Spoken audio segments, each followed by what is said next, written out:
Hello friends, welcome back to our channel. आज के इस वीडियो में हम लोग 10 अप्रैल के करंट अफेयर्स का रिवीजन करेंगे। वीडियो के लास्ट में रसगुल्ला सीरीज रिवाइज करेंगे, जिसमें हम लोग देखेंगे जीव विज्ञान में शब्दावली, शाखाएं और प्रमुख संवर्धन, और गायत्री मंत्र में प्रमुख महोत्सव और त्यौहार। पहला क्वेश्चन है करंट अफेयर्स का। हाल ही में भारत सरकार ने किस देश में स्थित सितवे बंदरगाह के परिचालन अधिकार हासिल किए हैं? म्यांमार देश के। कालादान मल्टी मॉडल प्रोजेक्ट यह भारत और म्यांमार के बीच में चल रहा है। नॉर्थ ईस्ट इंडिया, यहाँ पर कनेक्टिविटी को बढ़ावा देने के लिए यह प्रोजेक्ट चलाया गया है भारत और म्यांमार के बीच में।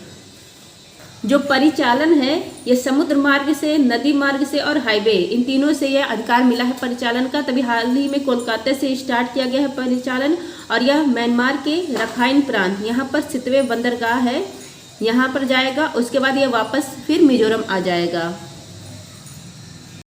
सितवे जो बंदरगाह है यह विदेश में भारत का दूसरा बंदरगाह है। यहाँ पर $500 मिलियन का अनुदान दिया गया था भारत के द्वारा।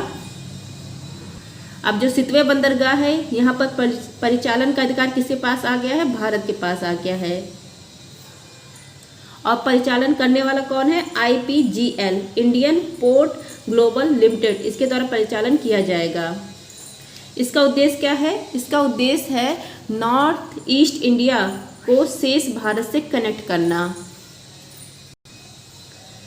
अगर आपसे पूछे विदेश में भारत का पहला पोर्ट बंदरगाह कौन सा है, तो वह है चाबहार बंदरगाह, ईरान में है।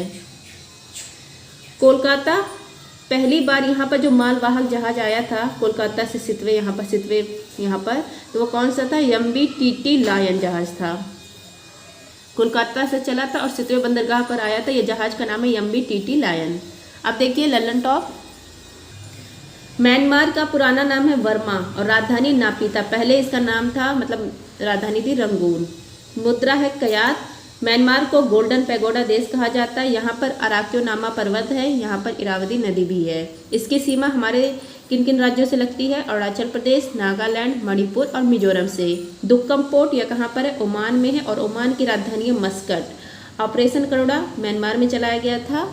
नेक्स्ट आपका बिजिंगम पोर्ट, यह एक कार्गो पोर्ट है, केरल में स्टार्ट किया गया है, और यहाँ पर पहला जहाज आया है चीन का। लोथल सिंधु घाटी सभ्यता का बंदरगाह है। लोथल यह कहाँ पर है? गुजरात में। नेक्स्ट क्वेश्चन है आपका, हाल ही में जर्मन लोकतंत्र पुरस्कार किसे मिला है? यह मिला है यूलिया नवलनाया। जर्मन लोकतंत्र पुरस्कार, यह मीडिया की स्वतंत्रता के लिए यह पुरस्कार दिया जाता है। यह अवार्ड मिला है यूलिया नवलनाया को। यह किसकी वाइफ थी? यह वाइफ थी एलेक्सी नवलेनी की। एलेक्सी नवलेनी ये पुरुष हैं, रूस विपक्षी कार्यकर्ता थे। इनका निधन हो गया 2024 में साइबेरिया जेल में, इसलिए चर्चा में थे। तो इनकी ये वाइफ है यूलिया। अभी हाल ही में इनको जर्मन लोकतंत्र पुरस्कार दिया गया है। नेक्स्ट है आपका लल्लन टॉप एबल पुरस्कार, ये मिशेल तालाग्रेंड को दिया गया है। फिर जकर अवार्ड वास्तुकला का सर्वोच्च पुरस्कार होता है, यह दिया गया है रिकेन यामामोटे को, जापान के हैं। सरस्वती सम्मान कवि प्रभा वर्मा को दिया गया है मलयालम भाषा के लिए। व्यास सम्मान दिया गया है पुष्पा भारती को, यादें यादें और तेरी यादें के लिए। ज्ञानपीठ पुरस्कार 58 नंबर का दिया गया है जगत गुरु रामभद्राचार्य और गुलजार को। नेक्स्ट आपका साहित्य अकादमी पुरस्कार हिंदी भाषा का दिया गया है संजीव को, उत्तर प्रदेश के हैं, और मुझे पहचानों के लिए दिया गया है। नेक्स्ट है आपका, हाल ही में पहली बार सुप्रीम कोर्ट ने संविधान के किस अनुच्छेद के तहत जलवायु परिवर्तन के प्रतिकूल प्रभावों से मुक्त होने के अधिकार को मान्यता दी है? अनुच्छेद 14 और अनुच्छेद 21 के तहत। संविधान में 2 अनुच्छेद है। अनुच्छेद 14 इसमें कहा गया है रूल ऑफ लॉ, विधि के शासन, मतलब जो शासन है वो सभी के लिए समान होगा, इसके बारे में कहा गया है। और आर्टिकल 21 जीवन जीने का अधिकार, इसके बारे में कहा गया आर्टिकल 21 में। अभी हाल ही में सुप्रीम कोर्ट में 3 न्यायाधीशों की बेंच बैठी थी, और इसमें chief justice of India justice DY Chandrachud भी शामिल थे इसमें, 3 न्यायाधीश में। और यहाँ पर सुप्रीम कोर्ट ने कहा है कि जलवायु परिवर्तन मतलब क्लाइमेट चेंज, पृथ्वी का जो तापमान लगातार वृद्धि हो रही हो, क्या कहलाता है? जलवायु परिवर्तन। तो इसका जो प्रतिकूल प्रभाव है, इससे मुक्त होने का अधिकार नागरिक के पास है आर्टिकल 14 और आर्टिकल 21 के तहत। यही कहा गया है सुप्रीम कोर्ट के द्वारा। और यह कौन सा केस था? केस है ग्रेट इंडियन ब्रेस्टेड संरक्षण केस था। इसी केस में सुप्रीम कोर्ट ने यह कहा है। जो ग्रेट इंडियन ब्रेस्टेड है, इसको गोडावन भी कहा जाता है। आर्टिकल जो 21 है इसमें और भी बातें कही गई है। आर्टिकल 21 देखिए, आर्टिकल 21A यहाँ पर 86वां संविधान संशोधन 2002 में राइट टू एजुकेशन, शिक्षा के अधिकार के बारे में बात कही गई है। मतलब जो शिक्षा है वो सभी का अधिकार है शिक्षा, और 6 से 14 वर्ष के जो आयु के बच्चे हैं उनको निःशुल्क शिक्षा दी जानी चाहिए, यह भी इसी में कहा गया है। नवतेज कोर केस, यहाँ पर कहा गया कि समलैंगिकता अपराध नहीं है और इसी के तहत आईपीसी की धारा 377 को हटा दिया जाता है। ये सब कहा गया है आर्टिकल 21 के तहत ही। पर्याप्त नींद का अधिकार भी आपके पास है। कौन सा केस है? बाबा रामदेव केस है। निजता का अधिकार पुट्टा स्वामी केस है। यह सब आर्टिकल 21 में है। लल्लन टॉप है आपका, सुप्रीम कोर्ट ने अपना कार्यकाल कब स्टार्ट किया? अपना कार्यकाल स्टार्ट किया 28 जनवरी 1950 को। नेक्स्ट आपका केशवानंद भारती केस। इस केस में सबसे बड़ी बेंच बैठी थी सुप्रीम कोर्ट की। 24 अप्रैल 1973 यहाँ पर कहा जाता है कि प्रस्तावना संविधान का अंग है और संविधान का जो मूल ढांचा है उसमें परिवर्तन नहीं किया जा सकता है, उसमें संशोधन नहीं किया जा सकता, इसी केस में कहा गया। मिनर्वा मिल्स केस 1980 में सुप्रीम कोर्ट ने कहा कि फंडामेंटल राइट और डीपीएसपी जो मौलिक अधिकार है और राज्य के नीति निर्देशक तत्व, ये एक ही सिक्के के दो पहलू है, यह इसी केस में कहा गया। फ्रेंड, जिसको भी पीडीएफ से संबंधित जानकारी चाहिए आप लोग टेलीग्राम ज्वाइन करिए। टेलीग्राम पर सर्च करेंगे @justdoityar, वहाँ पर मेरे चैनल आ जाएगा, वहाँ पे आपको जानकारी मिल जाएगी। नेक्स्ट है आपका आज के रसगुल्ला सीरीज में मैंने ब्रह्मास्त्र 2.0 में जो सर बायोलॉजी करवा रहे हैं उसका रिवीजन स्टार्ट करना मतलब शुरू किया है। अब डेली एक एक क्लास को रिवाइज करूँगी मैं रसगुल्ला सीरीज में। आज मैं क्लास फर्स्ट को रिवाइज करवाऊँगी, तो आप लोग लास्ट तक बने रहिएगा। चौथा क्वेश्चन है आपका, हाल ही में भारतीय सेना ने किस देश से man portable air defence system IGLAS का अधिग्रहण किया है? रूस देश का। IGLAS या क्या है? यह पोर्टेबल एयर डिफेंस सिस्टम है, रूस का सिस्टम था। अभी अधिग्रहण किसने कर लिया है? भारत ने इस पर अधिग्रहण कर लिया है और इसका यूज भारत वशारोध, इसकी क्षमता बढ़ाने के रूप में करेगा। वशारोध क्या है? यह बहुत कम दूरी का एयर डिफेंस सिस्टम है जिसका निर्माण DRDO ने किया। रूस की राजधानी है मास्को, मुद्रा है रूबल और यहाँ पर राष्ट्रपति कौन है? व्लादिमीर पुतिन है। नेक्स्ट है आपका Lallan top. Air defence system हमारे यहाँ कौन सा है? समर है। इसमें 2 आकाश मिसाइल लगे हुए हैं, सतह से हवा जो वार करने वाला मिसाइल है आकाश, वो इसमें 2 लगे हैं। रूस का एयर डिफेंस सिस्टम है S-400 या इसको ट्रायम्फ भी कहा जाता है। USA का एयर डिफेंस सिस्टम है थार्ड और इजराइल का एयर डिफेंस सिस्टम है आयरन डोम। नेक्स्ट है लल्लन टॉप। हाल ही में 16,000 किलोमीटर की अफ्रीका की सबसे लंबी दौड़ पूरी करने वाले व्यक्ति कौन है? इनका नाम है रस कुक। अफ्रीका महाद्वीप, यहाँ से स्थान है कैप अगुलास। कैप अगुलास अफ्रीका महाद्वीप का दक्षिणतम बिंदु है। यहाँ से इन्होंने दौड़ स्टार्ट की और 16,000 किलोमीटर लंबी दौड़ या पूरी की ट्यूनीशिया अफ्रीका महाद्वीप का जो उत्तरी देश है, यहाँ पर अपनी दौड़ समाप्त की। यह दौड़ 1 साल में की है।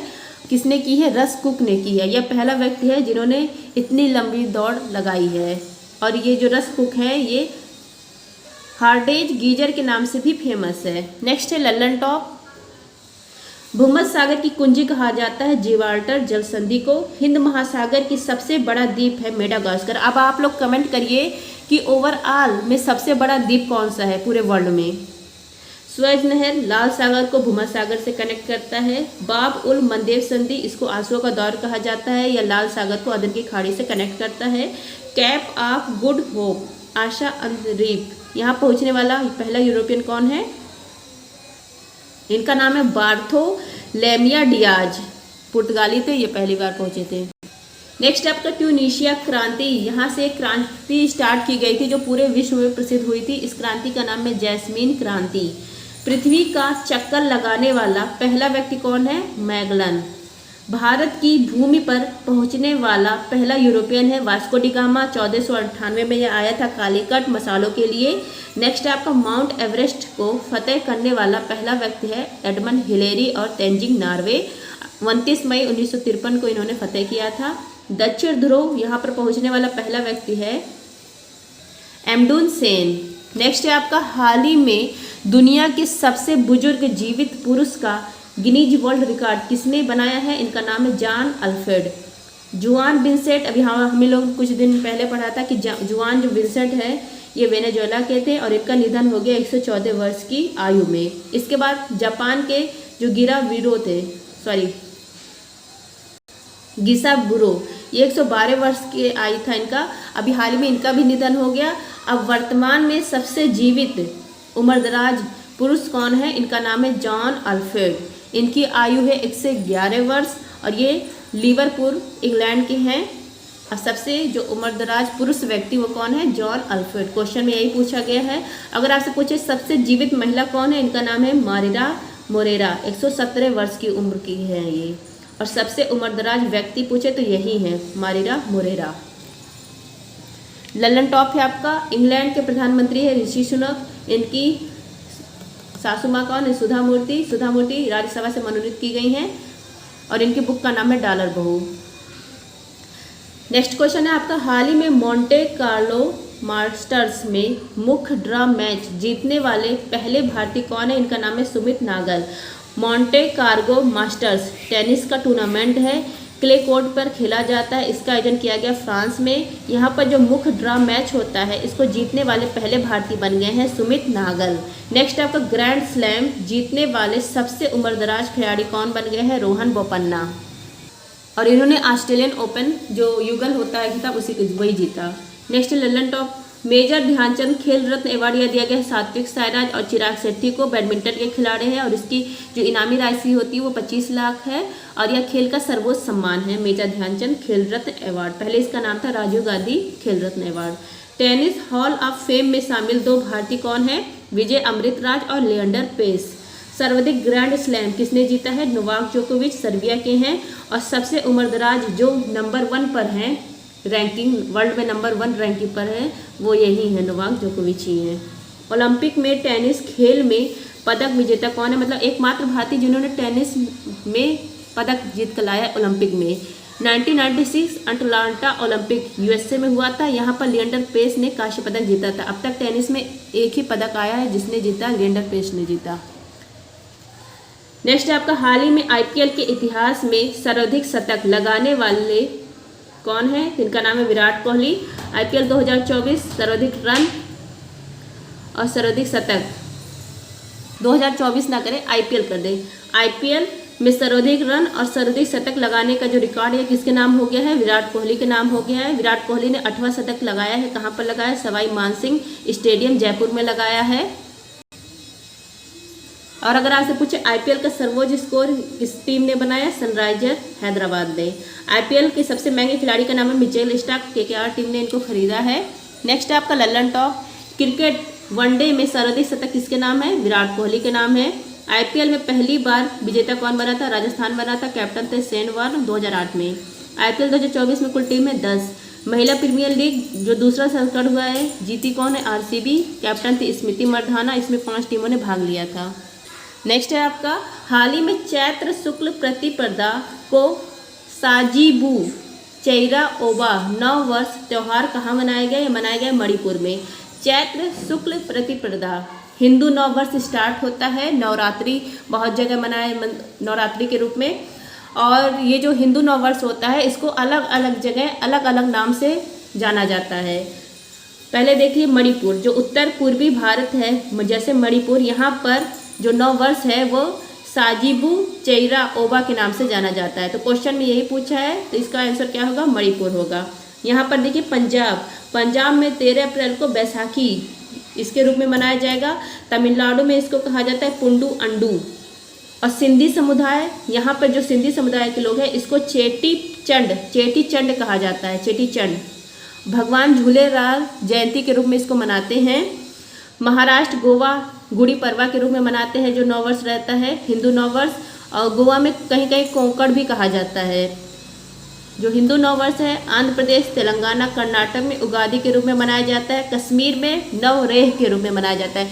नवरोज नहीं, नवरोज वो पारसी समुदाय का 9 वर्ष है।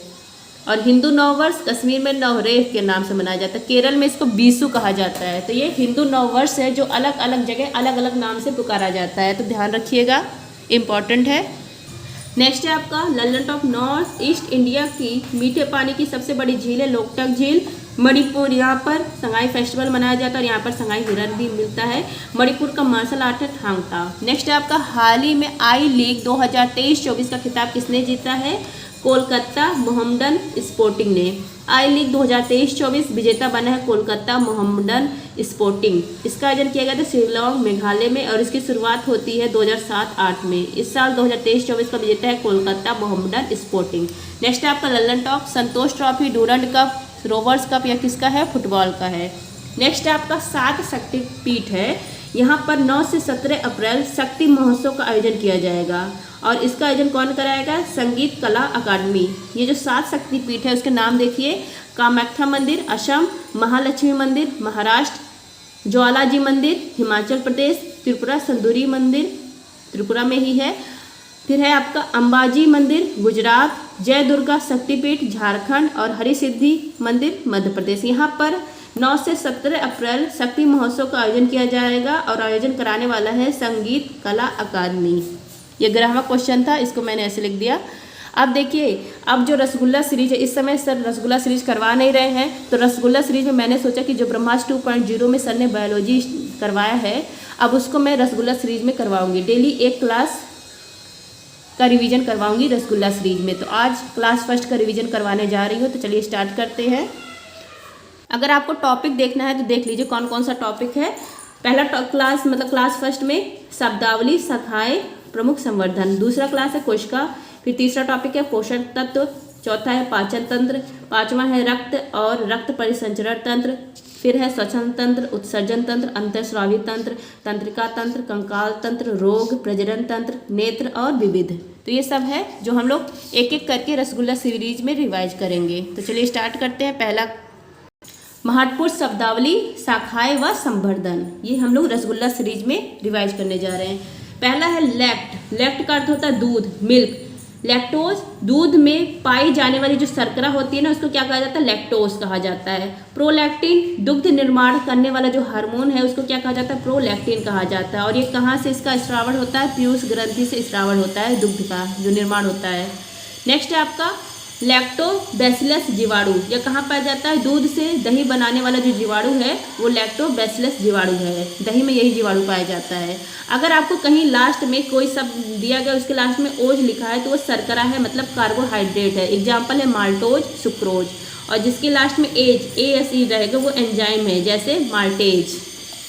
ऐसे ही हाइड्रो, लास्ट हाइड्रो का मतलब होता है पानी। हाइड्रो का मतलब हो गया पानी। फोबिया का मतलब हो गया डर। हाइड्रोफोबिया, पानी से डर लगना, इसको रेबीज रोग कहा जाता है। वायरस है रेहब्डो वायरस और इसका जो टीका है इसका विकास किया था लुई पाश्चर ने। नेक्स्ट है आपका हाइड्रोफाइट्स। हाइड्रो का मतलब हो गया पानी और फाइट्स का मतलब हो गया पौधा। तो जो पानी में उगने वाला पौधा होता है इसको कहते हैं हाइड्रोफाइट्स। इसको जलोभिद भी कहा जाता है। ऐसे पौधे जो पानी में उगते हैं उसको क्या कहा जाता है? हाइड्रोफाइट्स कहा जाता है। हाइड्रोफोनिक्स, फोनिक्स मतलब कला तकनीक। वह कला तकनीक जिसके द्वारा जल में पौधों को उगाया जाता है उसको कहा जाता है हाइड्रोफोनिक्स। अब आता है ओस्टियो। ओस्टियो का मतलब होता है बोन्स, हड्डी। ओस्टियोलॉजी, लॉजी का मतलब होता है अध्ययन करना। ओस्टियो का मतलब देखा हमने, बोन या हड्डी होता है। तो ओस्टियोलॉजी, हड्डी का जो अध्ययन कहलाता है वो कहलाता है ओस्टियोलॉजी। ऑस्टियो मलेशिया, मलेशिया का मतलब होता है कमजोर, ओस्टियो का मतलब हड्डी। तो हड्डी का जो कमजोर होना वो कहलाता है ओस्टियो मलेशिया। विटामिन डी की कमी से 2 रोग होते हैं। रिकेटस, ये इसको सूखा रोग कहा जाता है, ये बच्चों में होता है। और ऑस्टियोमलेशिया या किस में होता है? वयस्क में होता है। और ये दोनों हड्डी के रोग हैं। नेक्स्ट आपका हाइग्रो। हाइग्रो का मतलब होता है आर्द्रता, नमी, ह्यूमिडिटी। हाइग्रोमीटर, हाइग्रो का मतलब क्या होता है? आर्द्रता। आर्द्रता मापने के लिए जो उपकरण यूज किया जाता है उसको कहा जाता है हाइग्रोमीटर। अगर क्लास आप लोग को जरा से भी अच्छी लगी है ना तो अपने एक दोस्त को जरूर शेयर करिएगा। नेक्स्ट आपका हिपेट, लीवर, यकृत, जिगरा जिसको कहा जाता है हिपेट। हिपेटोलॉजी, लॉजी का मतलब ये हम लोगों ने देखा कि अध्ययन होता है, तो हिपेटोलॉजी लीवर का अध्ययन कहलाता है। हेपेटाइटिस, हेपे मतलब वही मतलब लीवर हो गया और टाइटिस का मतलब सूजन। तो लीवर जो प्रभावित होता है, लीवर में सूजन हो जाता है, वो कहलाता है हेपेटाइटिस। पहली बार इसकी वैक्सीन तैयार की गई, इसका नाम है हेविसियोर। अब यहाँ पर देखिए नोट है, मानव शरीर की सबसे बड़ी ग्रंथि का नाम है लीवर और मानव शरीर का सबसे बड़ा अंग यह त्वचा होता है। मानव शरीर यहाँ पर जो मैक्सिमम रीजनरेशन पावर होती है वो किसके पास होती है, लीवर के पास होती है। और सबसे कम मतलब किसी में होती ही नहीं है, मतलब जो मानव शरीर इसमें रीजनरेशन पावर किस में नहीं होती, वो होती है न्यूरॉन में, बिल्कुल नहीं होती है न्यूरॉन में, ये ध्यान रखिएगा। कार्डियो, कार्डियो का मतलब है हृदय, heart. Cardiology study of heart. ECG इसका फुल फॉर्म है इलेक्ट्रोकार्डियोग्राफ, हृदय की गतिविधि का जो जांच होता है वो कहलाता है ईसीजी। अब यहाँ पर देखिए एक होता है ईईजी, इन दोनों में कन्फ्यूजन होता है। ईईजी या इलेक्ट्रोइन्फेसलोग्राफ होता है, ये मस्तिष्क के लिए होता है, हृदय के लिए नहीं होता है, मस्तिष्क की जांच के लिए होता है। जैसे इंसेफ्लाइटिस, ये जो दिमागी बुखार होता है वो किससे संबंधित है, मस्तिष्क से संबंधित है। नेक्स्ट है आपका जीरो, शुष्क, ड्राई, सूखना, डेजर्ट, मरुस्थल, यहाँ जहाँ भी यूज होगा वो कहाँ पर, जीरो यूज होगा वहाँ पर। जीरो फाइट्स, फाइट्स का मतलब अभी हम लोग ने देखा पौधा, तो इसको कहा जाता है मरुस्थल में जो उगने वाला पौधा है वो क्या कहलाता है, जीरो फाइट्स कहलाता है। इसको मरोद्भिद कहा जाता है, कहीं कहीं मरोद्भिद कहा जाता है। एग्जाम्पल है नागफनी, कैक्टस।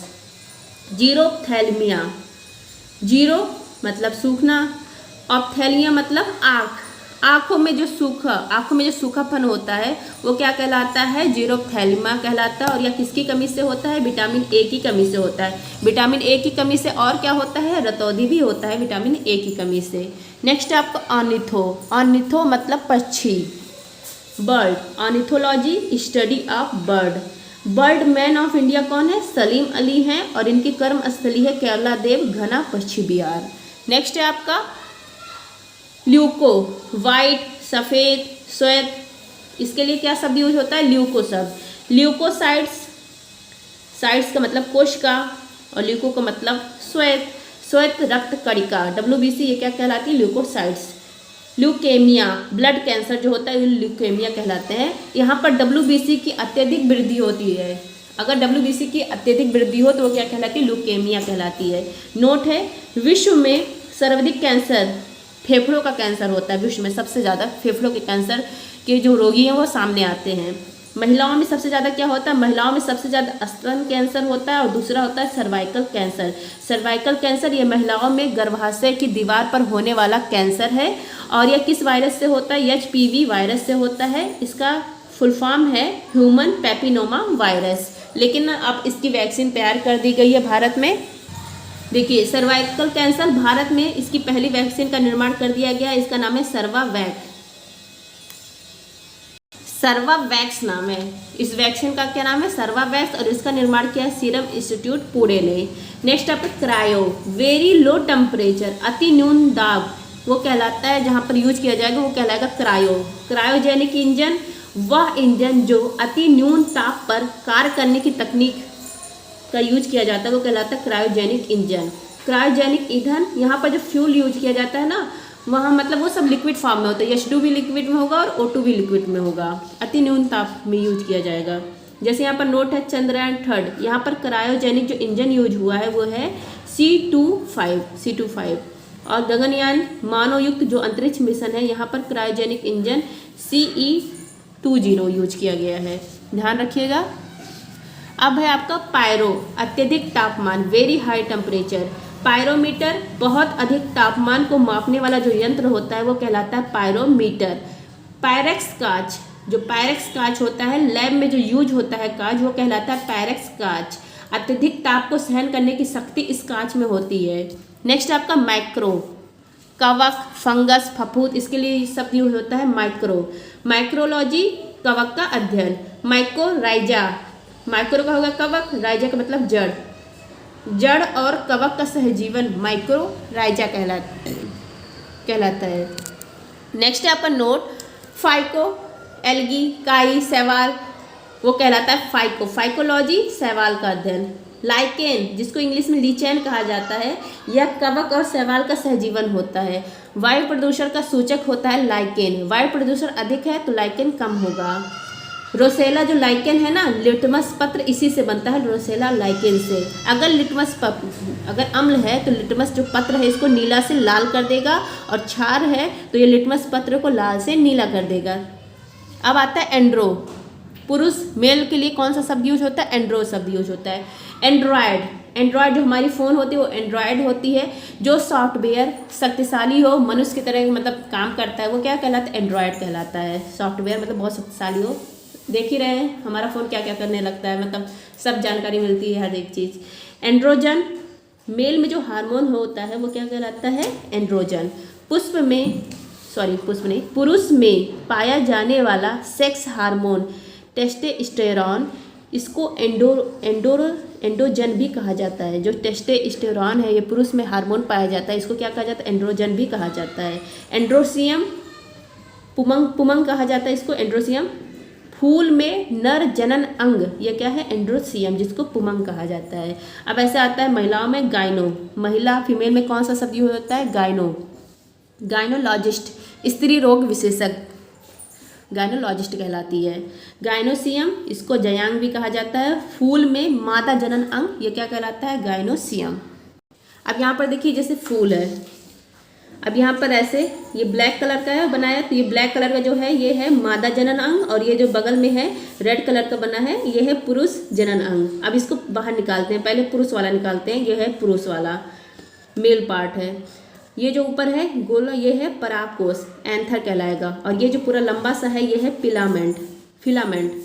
इन दोनों को जब मिलाया जाएगा ना तो ये कहलाएगा पुंकेसर। और बहुत सारे पुंकेसर जब आपस में मिलते हैं तो वह पुमंग कहलाता है, जिसको हम लोग एंड्रोसियम भी कहते हैं। ऐसे ही ये ब्लैक वाला हम लोग अलग से निकालेंगे, तो ये है फीमेल का पार्ट जो महिला फूल में पाया जाता है। ये सबसे ऊपर वाला है ये क्या है? स्टिग्मा, इसको वर्तिकाक हिंदी में बोलते हैं। और ये जो लंबा सा पतला सा है ये है स्टाइल, वर्तिका, ये वर्तिका है।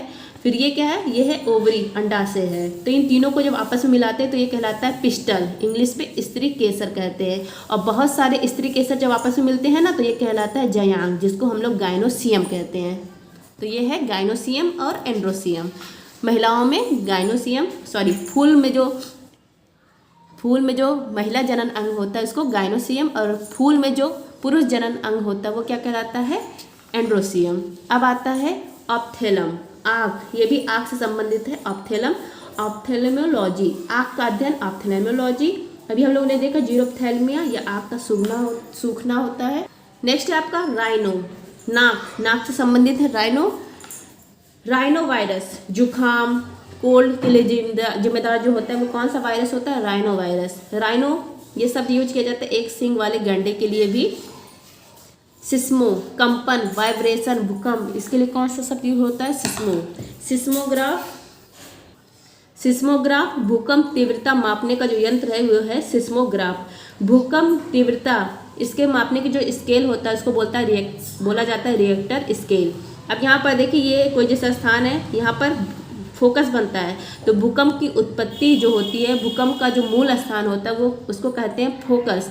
और जहाँ पर भूकंप सबसे पहली बार महसूस किया जाता है वो कहलाता है एपिसेंटर, अधिकेंद्र कहलाता है। वह सतह मतलब सतह का वह स्थान जहाँ पर भूकंप को पहली बार महसूस किया गया वो कहलाता है एपिसेंटर, ये भी ध्यान रखिएगा। अब आता है बार, जिसको हम लोग दाब भार कहते हैं। बैरोमीटर, दाब को मापने वाला यंत्र बैरोमीटर। अब जैसे कोई तत्व है यक्स, अब इसके ऊपर ये क्या होता है? एटॉमिक मास होता है, परमाणु भार, और नीचे परमाणु क्रमांक होता है। आवर सारी जो तत्व की स्थिति है वो बताता है। अब जैसे मान लो 3 तत्व हम लोगों ने ले लिया, 1H1, 1H2 और 1H3। अब ये अगर 1 देखिए नीचे जो Z है परमाणु क्रमांक ये सेम है, तो ये कहलाता है समस्थानिक, आइसोटोप्स। और दूसरा हम लोगों ने कोई 2 तत्व मतलब ले लिया, 614 और यहाँ पर 714 है, तो यहाँ पर देखिए ऊपर वाला जो एटॉमिक मास है ये सेम है, तो ये क्या कहलाएगा? आइसोबैरिक कहलाएगा। अगर नीचे का सेम है तो वो आइसोटॉप्स कहलाएगा, और ऊपर का सेम है तो आइसोबैरिक कहलाएगा। ये ध्यान रखिएगा, फिजिक्स में और अच्छे से डिटेल में हम लोग स्टडी करेंगे। फिर है आपका डर्मेटो, स्किन, चर्म रोग विशेषज्ञ। वो इसके लिए कौन सा शब्द यूज होता है? डर्मेटोलॉजी, स्किन का अध्ययन डर्मेटोलॉजी। और एपिडमिस या त्वचा का जो सबसे ऊपरी भाग होता है इसको एपिडमिस भी कहा जाता है। यहाँ पर शब्द आ गया तो इसलिए ये सर ने बता दिया था। नेक्स्ट है आपका हिस्टो, ऊतक, टिश्यू, इसके लिए यूज होता है हिस्टोलॉजी, ऊतक का अध्ययन। नेक्स्ट आपका एजियो, धमनी, सिरा, इसके लिए शब्द यूज होता है एजियोप्लास्टी, एंजियोप्लास्टी धमनी सिरा में ब्लॉकेज जो हो जाता है उसके लिए जो इलाज किया जाता है ना, करवाया जाता है, उस इलाज को कहा जाता है एंजियोप्लास्टी। कैरियो केंद्रक न्यूक्लियस इसके लिए यूज होता है। कैरियोलॉजी केंद्रक का अध्ययन। प्रोकैरियोटिक जिसमें केंद्रक नहीं होता है, केंद्रक विहीन होता है, और यूकैरियोटिक जिसमें केंद्रक होता है। नेक्स्ट आपका लिथो पत्थर के लिए यूज होता है।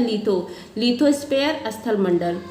नेक्स्ट आपका एंटीमो कीट इंसेक्ट इसके लिए यूज होता है।